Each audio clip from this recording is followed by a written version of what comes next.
If you've ever been surrounded by people, noise filling the air, conversations overlapping, and still felt like you were standing completely alone, your brain already knows something most people don't.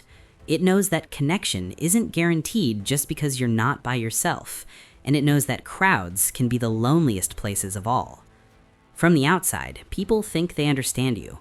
They see you step back, go quiet, leave early, cancel plans, choose your own space instead of another gathering, and they label it quickly: cold, antisocial, detached, too serious, too sensitive, maybe even selfish. They assume you don't like people, or that you're afraid of them, or that you're missing out on something everyone else seems to enjoy. But that story is too simple, and it's wrong. Because what looks like withdrawal is often regulation, what looks like disinterest is often discernment, and what looks like loneliness is sometimes your nervous system refusing to settle for shallow connection that costs more than it gives. Your brain isn't designed to chase people, it's designed to protect you. Before it ever asks whether you belong, it asks whether you're safe. Emotional safety, not just physical. And in crowded environments, safety becomes complicated. There's noise, movement, expectation, performance. Your brain is tracking faces, tones, moods, micro-reactions. It's reading the room constantly, even when you wish it wouldn't. For some people, that stimulation creates excitement. For you, it creates overload. Not because you're weak, but because you're perceptive. Your nervous system takes in more information. Studies on sensory sensitivity and social cognition show that some brains simply process more at once.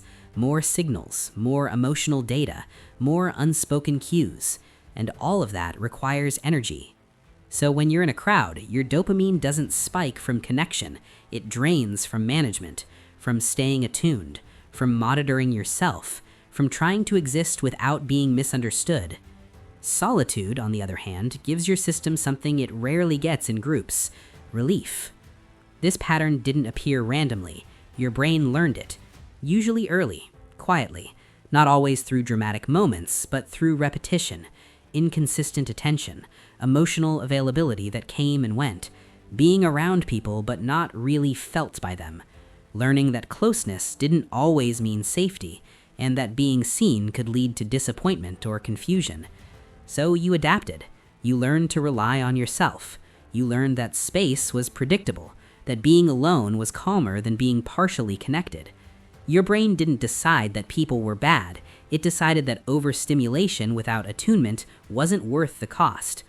That's why you might feel more yourself when plans get canceled, why you exhale when you get home, why decluttering feels grounding, almost emotional. Fewer objects, fewer demands, fewer signals pulling at your attention.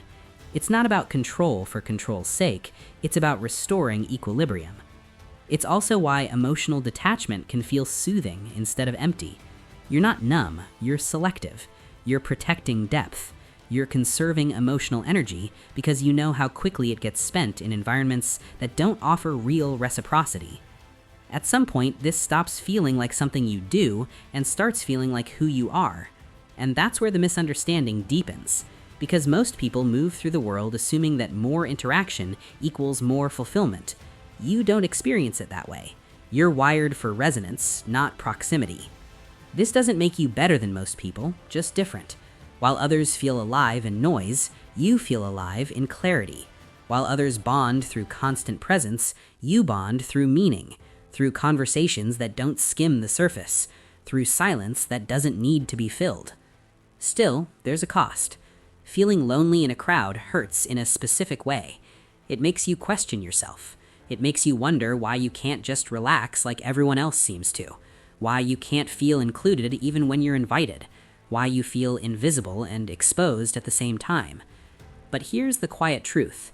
The loneliness didn't start when you pulled away. It was already there. The crowd just revealed it. Withdrawal didn't create the pain. It responded to it. Solitude didn't make you lonely. It gave your loneliness somewhere to soften, somewhere it didn't have to compete with noise or expectation or performance. So when you're choosing to be alone, you're not choosing isolation.